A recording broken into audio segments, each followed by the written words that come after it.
Hello बच्चों, स्वागत है आप सभी का अर्जुन मैथ क्लास 6 चैनल पर। चलिए बच्चों, कक्षा 6 का गणित में अध्याय नंबर 5 पढ़ रहे हैं और उसकी प्रश्नावली पढ़ रहे हैं 5.8।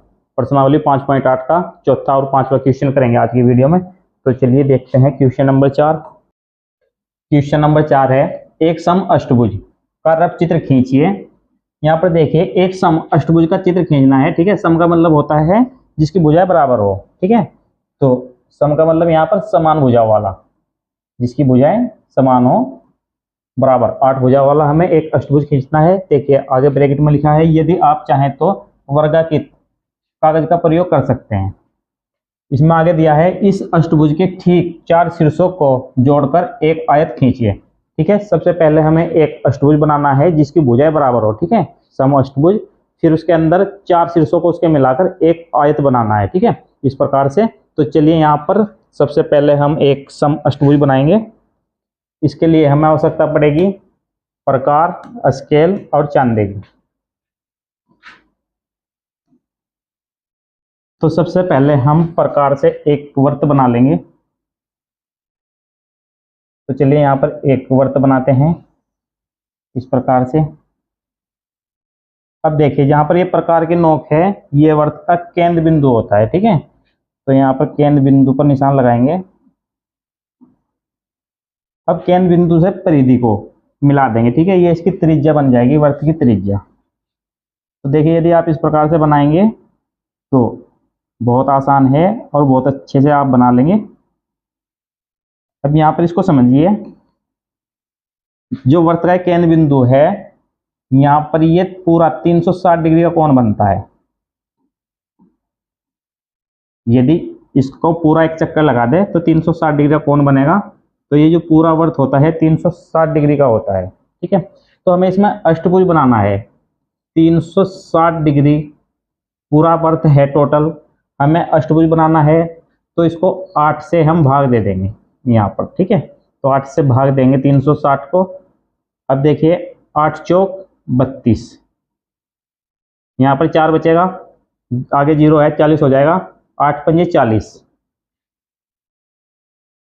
तो ये यहाँ पर इस प्रकार से 45 डिग्री का कोण आया है। ठीक है, तो यहाँ पर 45 डिग्री पर जो वृत्त की परिधि है, तो इस पर निशान लगा लेंगे। ठीक है, तो सबसे पहले एक यहाँ पर 45 डिग्री का कोण बनाएंगे। चलिए यहाँ पर चांदे से एक 45 डिग्री का कोण बनाते हैं।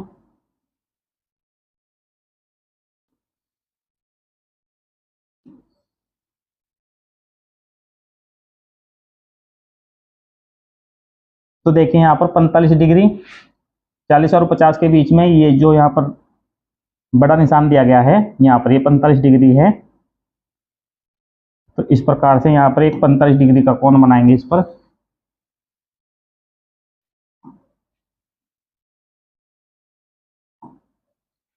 अब जो ये 45 डिग्री का कोण आया है परिधि पर, ये यहाँ पर दो बिंदु हैं हमारे। इन दो बिंदु की दूरी प्रकार में लेंगे। ठीक है, और पूरी परिधि पर इस दूरी से हम चाप लगा लेंगे। ठीक है, तो यहाँ पर इसकी परिधि पर 8 बिंदु आपको मिलेंगे। ठीक है, उन 8 बिंदु को आप स्केल से मिलाएंगे, अष्टभुज बन जाएगा, जो समअष्टभुज होगा, जिसकी 8 भुजाएं बराबर होंगी। ठीक है, तो चलिए यहाँ पर प्रकार में इसकी दूरी भरते हैं।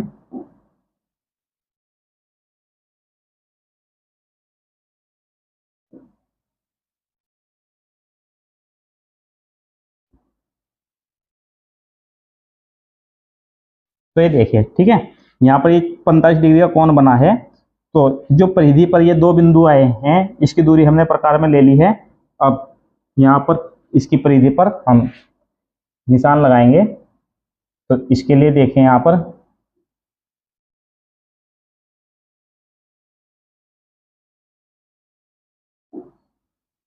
इस प्रकार से आगे भी इस प्रकार से चाप लगाएंगे।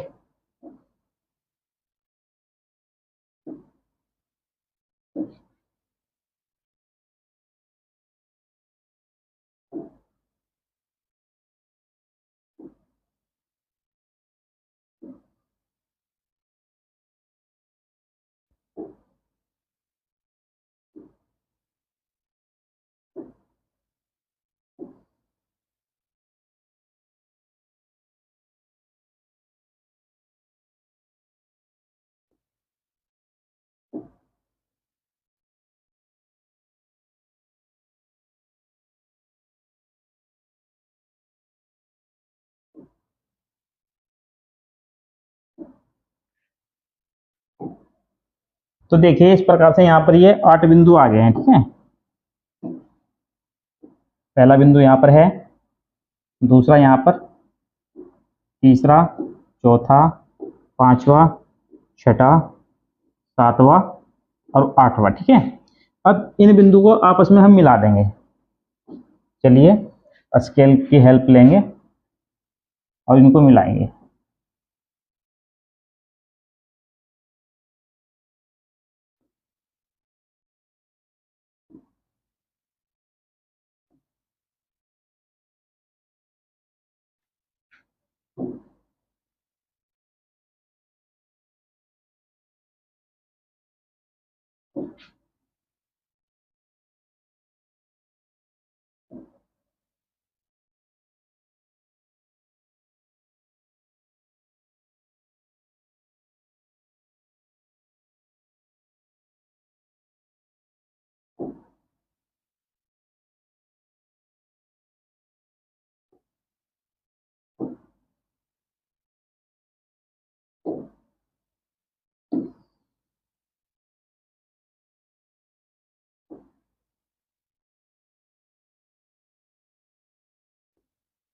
इस प्रकार से सभी बिंदु को मिला लेंगे आपस में।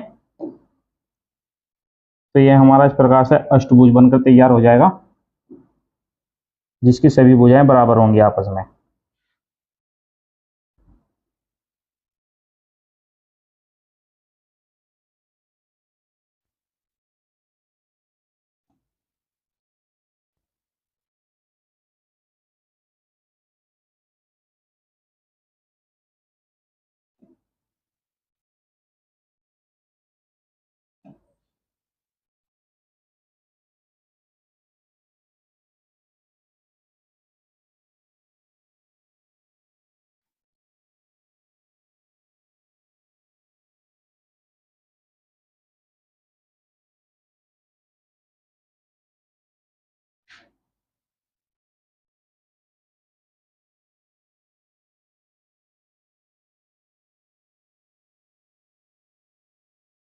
तो चलिए यहाँ पर देखिए ये आपका अष्टभुज बनकर तैयार हो गया है इस प्रकार से। तो जो ये वर्त है इसको आप मिटा सकते हैं।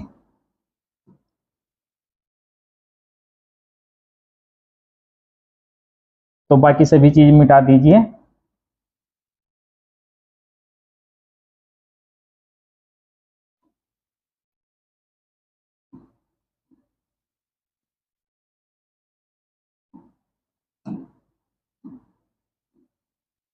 तो ये अष्टभुज बन गया है। अब देखिए इसमें यहाँ पर इस अष्टभुज के ठीक 4 शीर्षों को जोड़कर एक आयत खींचिए, ठीक है। तो सबसे पहले जो ये इसके शीर्ष हैं इनको हम नाम देंगे। तो यहाँ पर ये ए, बी, सी, डी, ई, एफ, जी, एच, ठीक है। तो जब आप किन्हीं भी 2 शीर्षों को जोड़ेंगे, ठीक है, तो उसमें क्या ध्यान रखेंगे आप, जो इसके आसन भुजाएं हैं, ठीक है, आसन शीर्ष है। जैसे ये हम ए शीर्ष ले रहे हैं, ठीक है। ए शीर्ष से यदि हम एफ को मिला सकते हैं, एच को नहीं मिला सकते क्योंकि ये एच जो इसका है आसन शीर्ष है, बी भी इसका आसन शीर्ष है। यदि हम ए से बी को मिलाएं तो ये देखिए इसकी जो ये रेखा है इसके ऊपर ही आ जाएगा, ठीक है। तो जो आसन शीर्ष हैं उनको छोड़कर आप सामने कहीं पर भी मिला सकते हैं, ठीक है। पर लेकिन हमें आयत बनाना है ताकि हमारा आयत बने, उस तरीके से हम बनाएंगे, ठीक है। यदि मैं ए से एफ को मिलाऊं, यहाँ पर ए से एफ को और बी से ई को, तो हमारा आयत बनेगा, ठीक है। या फिर एच से सी को मिलाएं और जी से डी को, तो इस प्रकार से भी हमारा आयत बनेगा। मिलाएंगे डी और जी को, ठीक है। चलिए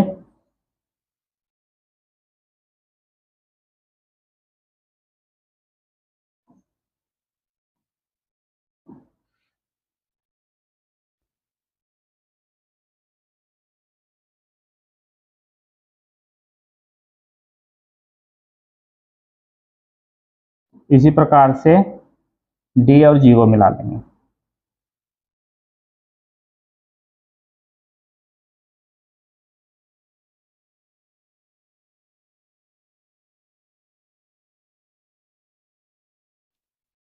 तो चलिए ये इस प्रकार से हमारा आयत बन जाएगा, ठीक है, CHDG, ठीक है। तो यही इसमें पूछा गया था।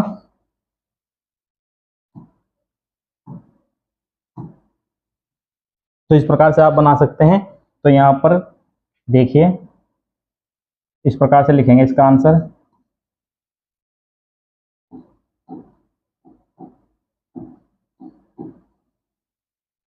अष्टभुज ABCDEFGH में आयत बनेगा ये CDGH,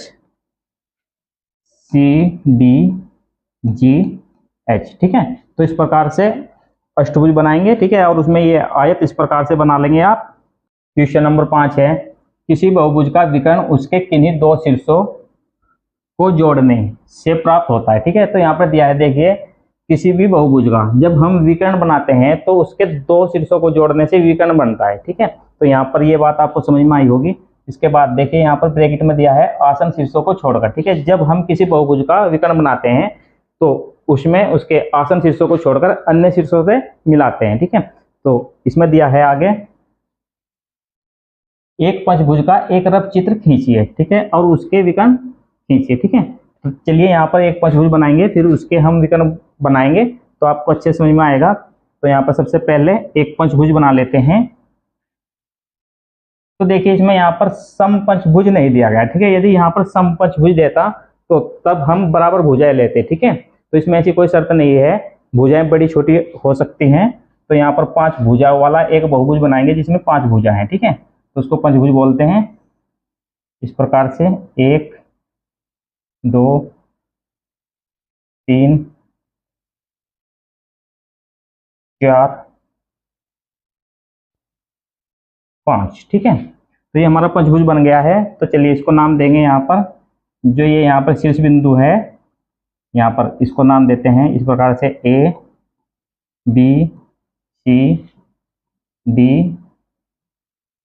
ठीक है।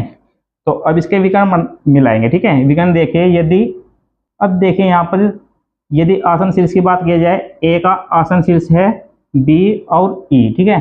तो बी और ई को छोड़कर अन्य बिंदु से मिलाएंगे, ठीक है। तो यहाँ पर ए को डी से और सी से मिलाएंगे इस प्रकार से।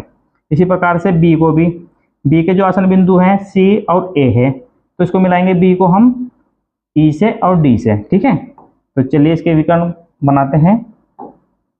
तो यहाँ पर सबसे पहले ए को डी से मिलाते हैं, अब ए को सी से, अब इसी प्रकार से बी के भी विकर्ण बनाएंगे, बी से ई को मिलाएंगे, ठीक है, बी से ई को और बी से डी को। अब देखिए सी से ए मिल चुका है, अब सी से ई मिलाएंगे,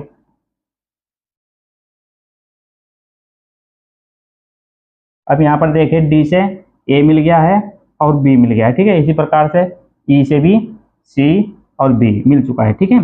तो चलिए इस प्रकार से पंचभुज में विकर्ण बनाने हैं। अब इनके नाम लिखेंगे, इस प्रकार से लिखेंगे। यहाँ पर देखिए सबसे पहले ये पंचभुज है, ठीक है। तो इसमें लिखेंगे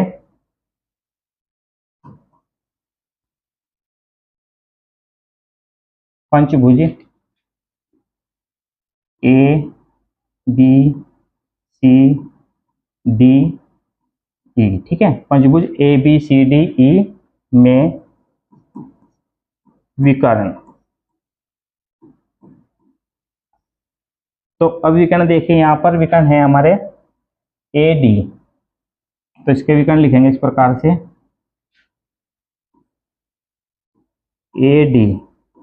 इसके बाद ए सी, ए सी, अब यहाँ पर देखिए बी ई और बी डी, बी ई और बी डी।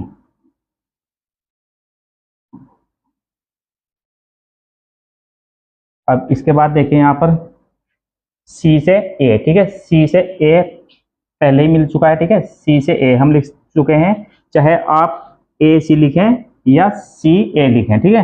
तो ये आ गया है ए सी, ठीक है। इसके बाद देखिए सी ई, तो यहाँ पर लिखेंगे सी ई।